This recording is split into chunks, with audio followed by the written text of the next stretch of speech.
Video शुरू करने से पहले मैं आप सभी से ये कहना चाहता हूँ कि 97% लोग जो ये वीडियो देख रहे हैं आपने चैनल को सब्सक्राइब नहीं किया है, तो मेरा आप सभी से ये विनती है कि आप चैनल को अभी सब्सक्राइब जरूर करें और इस वीडियो को अंत तक देखें। धन्यवाद। इन्हीं का प्रश्न है, यही हुआ कि किसी से प्रेम किया, उसने किसी और से कर लिया। हाँ। अब बदले लेने की भावना हो रही है, अंदर से जल रहा हूँ और नहीं। एक ऐसा स्थिति आ गई कि नहीं मतलब बदला तो बिल्कुल गलत मार्ग है, बिल्कुल गलत मार्ग है। चुपचाप सह जाओ और अपनी गलती मानो कि हम बिना पहचान किए, बिना परिचय किए इस तरह से तमाशा देख डाला। नहीं तो किसी से प्यार करने के पहले कुछ दिन तटस्थ भूमिका निभाओ। देखो व्यक्ति का स्वभाव क्या है। केवल वो तुम्हारा शोषण करना चाहता है कि प्यार करता है। वो जो तुरंत हमारे आकर्षण में आकर तुरंत हैवी प्यार दिखाने लगे, समझ लो ये व्यक्ति प्यार नहीं कर रहा, ये केवल वासना का भूत है, अपने भूत मिटाना चाहता है, चाहे लड़की हो चाहे लड़का। हम प्यार करने के लिए कभी मना नहीं करते, लेकिन किसी एक को चयन करो और आजीवन निर्वाह करो, तब तो तुम्हारा प्यार पवित्र और सुरक्षित माना जाएगा। आज कल परसों नरसों, इसे जानते हो क्या कहते हैं? व्यभिचार। जो कई पुरुषों से संबंध रखे उसे क्या कहते थे हमारे समाज में? जो कई स्त्रियों से, वो क्या संबंध? आज इसे खिलवाड़ समझा जाता है। इसीलिए हमारे बच्चे और बच्चियों की बड़ी बौद्धिक स्तर की हानि हो रही। तो हमें लगता है कि आज हमारी जो समाज है, गर्लफ्रेंड बॉयफ्रेंड गंदे आचरणों की तरफ बढ़ रही। ट्रेंड बनना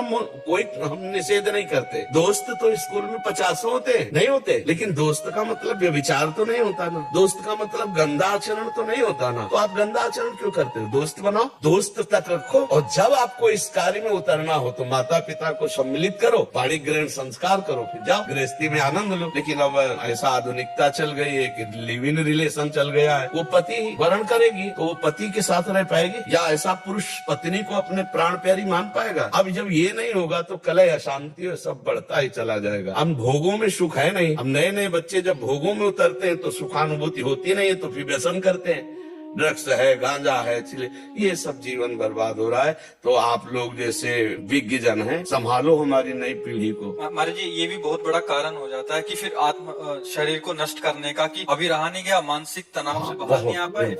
बहुत नहीं, हम समझ रहे हैं, हम उसमें घुस के समझ रहे हैं। जैसे बच्चे बात करते हैं ना, तो इनके हम दिमाग में घुसते हैं, इनके दिल से दिल मिलाते हैं, तब सरसरा उठता है कि यार इसकी स्थिति क्या होगी, क्या होगी। अब एक कोमल हृदय, मतलब सरल हृदय, चाहे लड़की को चाहे लड़के को, अब नई अवस्था है, अब उन्होंने दे दिया। अब वो तो जी जान से प्यार करता है, वो देख रहा है उसके साथ हंस रही, उसके साथ बात कर रही है। अब वो कह रहा है तुम उसके साथ क्यों बात कर रहे, तो क्या तुमने हमें खरीद लिया है क्या? अब उसके जो हृदय में बीतती है, क्योंकि उसने आसक्ति कर लिया ना। आसक्ति का मतलब होता कर लिया, अब वापस होना मुश्किल है। जैसे दलदल में फंस गया, निकलना मुश्किल है। अब वो आसक्ति से पीड़ित है, तो नशा करे और नशे में अपने को व्यतीत करे तो फिर और परेशानी होती। बहुत सोच समझ के, बहुत सोच समझ, ये जीवन नष्ट होने वाला नहीं, ये जीवन खत्म। दूसरा तीसरा, हमको जीवन का तार तोड़ना है, दुख और सुख के ऊपर उठना है, हमें महान बनना है यार। इसलिए नाम जप करो और ये कभी ये तो सोचना मत, बुरा स्वप्न मान के छोड़ दो। कभी सामने में दिखाई दे तो मत, कभी नहीं, ऐसा कभी मत करना, नहीं जीवन बर्बाद हो जाएगा, जेल भोगोगे, नरक जाओगे। समझ रहे हो? ऐसे कोई न कोई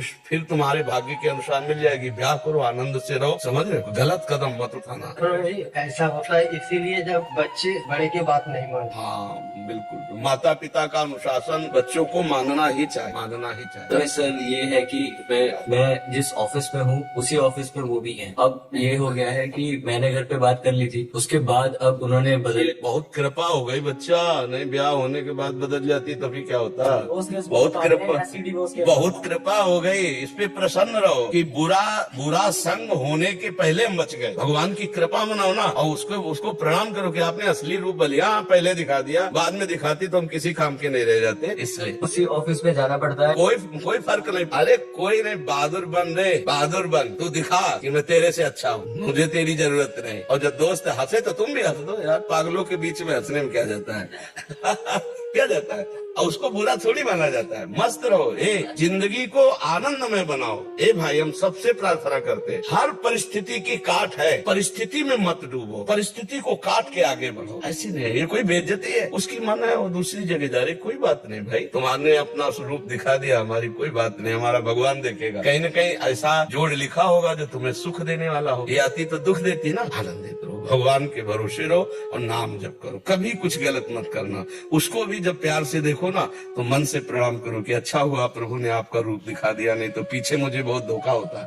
ऐसा किसी का हित, ये जैसे बच्चे सोचते हैं मेरी नहीं हुई तो किसी के नहीं होने देंगे, ऐसे लोग सोचते हैं ना, तो फिर वो क्या करते हैं, वो जेल से थे, वो भी जेल में जाते हैं, वो किसी के नहीं होते, अपना जीवन बर्बाद और माता पिता परिवार को दुख, और इसके बाद वो जेल भोग करके फिर नरक जाना होता है। इसलिए कभी ऐसा न, जैसे कुछ बच्चे ऐसे मूर्ख होते हैं वो ऐसे इधर उधर सब रूप का नाश करने के लिए, जैसे वो क्या कहते हैं उसको, हाँ अरे कभी नहीं बच्चा, कभी नहीं। और एक चीज बताएं, सच्चा प्यार तुम अगर किए हो तो प्यार का स्वरूप जानते हो क्या होता है? अगर तुम्हें उससे सुख मिल रहा है तो मैं तुम्हें कभी नहीं देखूंगा, सुखी रहो, भगवान तुम्हें सुखी रखे, जाओ उधर। इसे प्यार कहते हैं। प्यार का ये होता है कि ठीक है मैं तुम्हारे योग्य नहीं हूँ, अगर तुम्हें अच्छा कोई मिल गया है तो तुम सुखी रहो, आनंदित रहो, भगवान तुम्हारा मंगल करे, हमें तो भगवान के साथ ऐसे चला जाता है। तुमने उसे प्यार किया तो उसको आशीर्वाद दीजिए, जाओ जहाँ तुम्हें सुख, तुम अच्छा सोचो, उसको तो निगेटिव फल मिलेगा ही, जो निगेटिव चलता है उसको नकारात्मक फल मिलता है, तुम सकारात्मक। आज हमारे पास आए हो ना, तुम अपने प्यार को आशीर्वाद कि हमने तो तुम्हें प्यार किया, तुम भले प्यार न करो, तुम्हारा मंगल हो, भगवान तुम्हें सुखी रखे। ये मार्ग है, ये अपना मार्ग है, ठीक है शांत। अब तो बदला लेने की चले। गुरुदेव मेरा प्रश्न है कि मैं वकील हूँ, काउंसलिंग करता हूँ, मतलब लोगों को समझाता हूँ। कई बार मेरे पास जो बहुत परेशान होते हैं वो मरने की बात करते हैं कि इससे तो अच्छा है मर जाऊं, ना चाहते हुए भी। तो हम केवल अभी आगे प्रश्न और पढ़ना, हमने इतना आप लोगों से प्रार्थना करना चाहते हैं जहाँ तक आवाज हमारी पहुँचे। अगर मरने के बाद कोई विशेष VIP व्यवस्था हो तो एक बार झंझट खत्म हो, VIP व्यवस्था में पहुँच जाए। लेकिन मरने के बाद व्यवस्था नहीं है, बड़ी बुरी अवस्था, आत्महनन गति बहुत बुरा अपराध है। अपने भारत में भी कानून, सरकारी कानून में भी है, यदि आप हत्या करने का प्रयास करते हैं और आपकी रिपोर्ट हो जाती है तो आप अपराधी माने जाएंगे। मतलब आप शरीर का प्रयोग कर सकते हैं, शरीर को नष्ट नहीं कर सकते, सरकारी संपत्ति है। और ये भागवतिक भागवती संपत्ति में तो बहुत बड़ा अपराध है। त्यारा दुर्गति को प्राप्त होता है, प्रेत योनि को प्राप्त होता है। भाई हमारी अभी छोटी समस्या है और हम मर जाते हैं और हमारी सब समस्याएं समाधान हो जाती है, लेकिन समस्या का समाधान नहीं, भारी समस्या में फंस जाएंगे। क्योंकि समस्या के समाधान के लिए तो हमें मनुष्य शरीर मिला था। मनुष्य शरीर में हम भजन करके, साधन करके, अच्छे कर्म करके, दूसरों को सुख पहुंचाकर हम अपने पापों को नष्ट कर सकते हैं, अपनी समस्याओं का समाधान कर सकते हैं। लेकिन मरकर कोई समस्या का समाधान नहीं होता, वो भारी दुर्गति में पड़ जाता है। ये शरीर से छूट जाएगा, लेकिन अन्य जो उसको शरीर और दुर्गति प्राप्त होती है, अब वो बताने तो आता नहीं है ना। बात यह है ना कि अगर बताए आकर सबको तो समझ में आ जाए। शास्त्र और महात्मा जन जो कहते हैं वो बात माननी चाहिए। आत्म से शरीर पूर्णता करने से कोई भी लाभ नहीं, भारी नुकसान, भारी हानि है। अच्छा, अभी हमें जो संपत्ति विपत्ति जो भी परिस्थिति है उसको हम विवेक के द्वारा निपटा सकते हैं। भाई मान लो हम फेल हो गए, फिर दोबारा पढ़ेंगे। हम पढ़ाई में कायरता ना करें तो हम पढ़ेंगे, निश्चित पास होंगे। हम एक बार मान लो किसी खेल में फेल होते हैं तो हम अभ्यास करेंगे, रात दिन अभ्यास करेंगे। हम मरे क्यों? हमारी किसानी की खेती खराब हो गई, हम अगली बार फिर प्रयास करेंगे। हम जीते हैं ना तो हम कुछ भी कर सकते हैं, मर के हम क्या कर सकते हैं? फिर तो हमारी दुर्गति हो जाएगी। तो अच्छे से समझाना चाहिए आपको कि मरने से किसी की कोई भी समस्या का समाधान नहीं है, जीव को बड़ी दुर्गति भोगनी पड़ती है। जीते हुए हम हर समस्या का समाधान कर सकते। आप गरीब हैं, कल हो सकता है भगवान कोई हमारे कर्म का ऐसा हिसाब लगा दे बढ़िया धनी बन जाए, वो तो देर नहीं लगती। बड़े बड़े धनी को फुटपाथ में आते देर नहीं लगती, फुटपाथ वाले को धनी बनते देर नहीं लगती। तो हम समस्याओं से लड़ें, हमारा मनुष्य जीवन समस्याओं से लड़ने के लिए, समस्याओं में मिटाने के लिए अपने को नहीं है।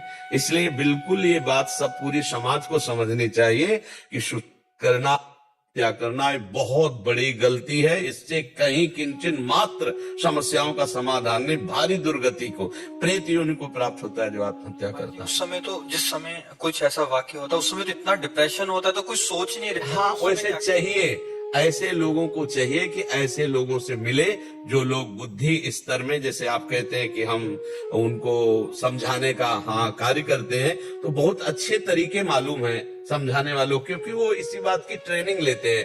तो मुझे लगता है कि यदि थोड़ा अध्यात्म से जुड़ जाए, थोड़ा विवेक से जुड़ जाए, थोड़ा भगवान का सहारा ले ले, तो इस भारी समस्या का समाधान हो सकता है। गुरुजी, मैं कॉलेज के बच्चों को देखा आजकल की। हाँ, वो हमारी भी हृदय की पीड़ा है कि हमारे जो नौजवान बच्चे हैं, इसमें भारी समस्या क्या है बच्चा, कि वासना का जो खेल है ये बौद्धिक स्तर की शक्ति को नष्ट करता है। अब वो व्यसन में उतरते हैं, व्यभिचार में उतरते हैं, और कई तरह का ऐसा फंसाव होता है जो वही जानता है जो फंसता है। अब जैसे आपने 2 लड़की से प्यार कर लिया, या वो 2 लड़के से प्यार कर ली, मित्रता होते होते दोनों से हो गई। अब एक ब्लैकमेल करे उसे छोड़ो, वो कह रही अगर उसको हमको छोड़ा तो हम तुम्हें बख्शेंगे नहीं, वो जल रहा है अंदर। अब इसका समाधान मम्मी पापा समाज कोई है नहीं। अब वो अंदर उसको लगता है लड़की है, अब उसको ब्लैकमेल किया जा रहा है, उसको पहले बॉयफ्रेंड बने फिर ब्लैकमेल, फिर उसकी गलत कई बच्चे ऐसे कई बच्चे या व्यसन में उतर गए। अब अर्थ चाहिए, अब व्यसन के बिना जिया नहीं जा रहा, इससे अच्छा इस कलह इस आसान।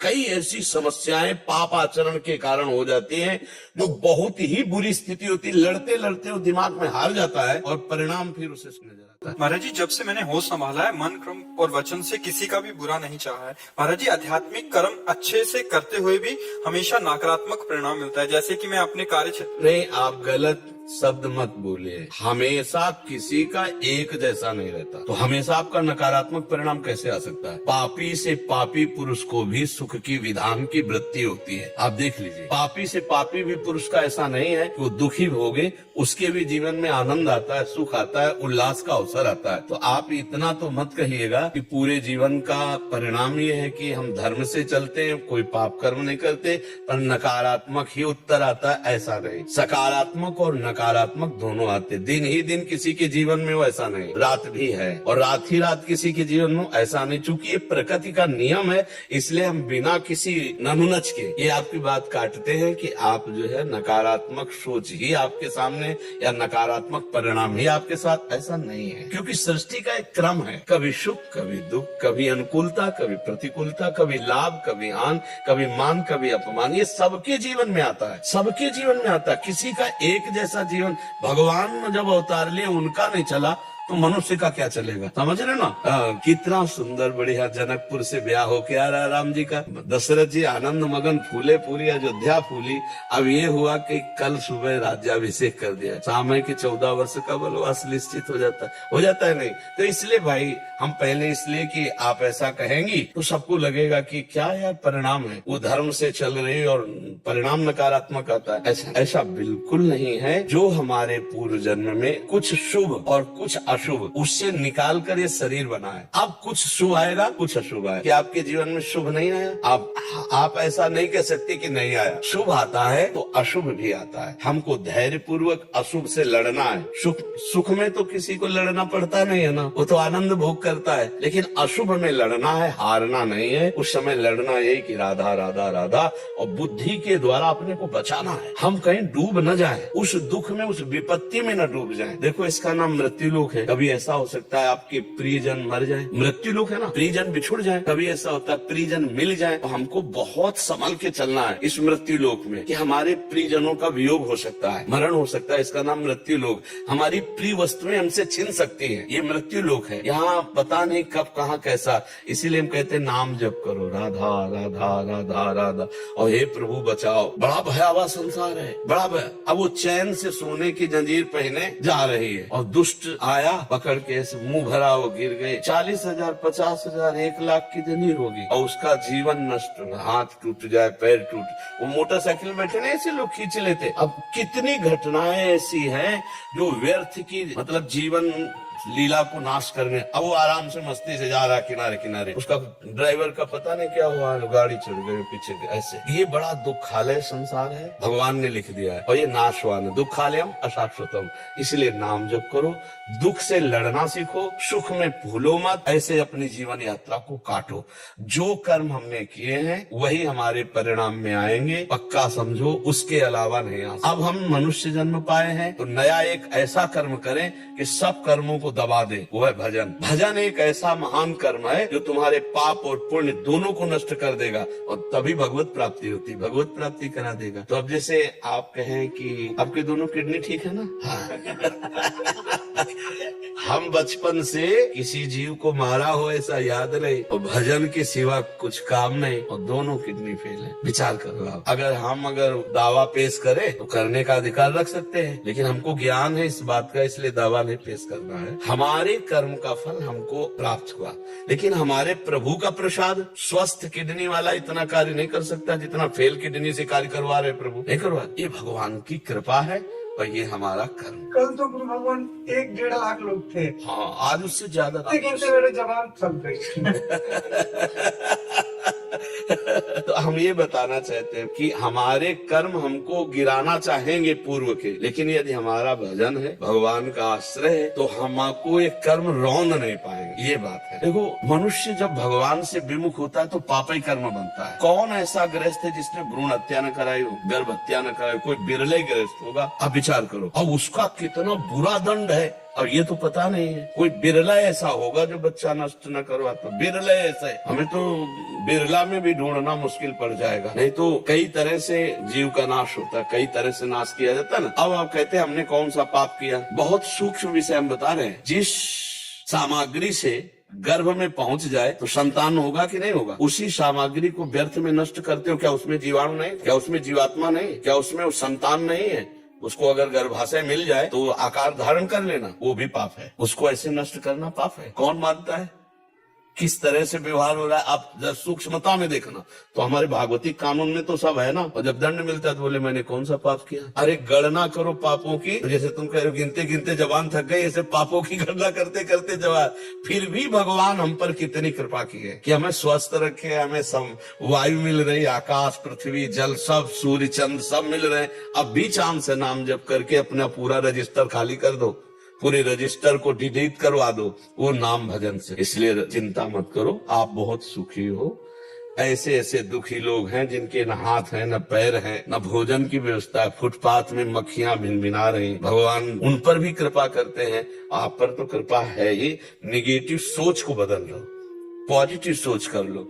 कुंती माता जी ने भगवान जब द्वारिकाधीश पांडवों को राज्य दिया और चलने लगे तो भगवान से प्रार्थना की कि प्रभु मुझे पग पग पर विपत्ति दीजिए। बोलो कौन ऐसा मांगेगा? विपत्ति से सब थर्राते नहीं डरते। कुंती माता जी ने कहा विपदा संतुना, एक एक कदम पे विपत्ति दे। तो भगवान ने कहा ये चीज क्या मांग ली? बोले प्रभु आज संपत्ति मिल गई तो आप पीठ करके द्वारिका जा रहे हैं, और जब विपत्ति थी ना तो आप दौड़ते हुए आ रहे थे। मुझे आपकी सम्मुखता चाहिए, जो विपत्ति जो दुख आपकी याद कराए, आपका दर्शन कराए, वो संपत्ति से बढ़कर। और वो संपत्ति जिसमें आप पीठ करके द्वारिका जाओ आग लगे, ऐसी संपत्ति नहीं। मुझे पग पग पर विपत्ति।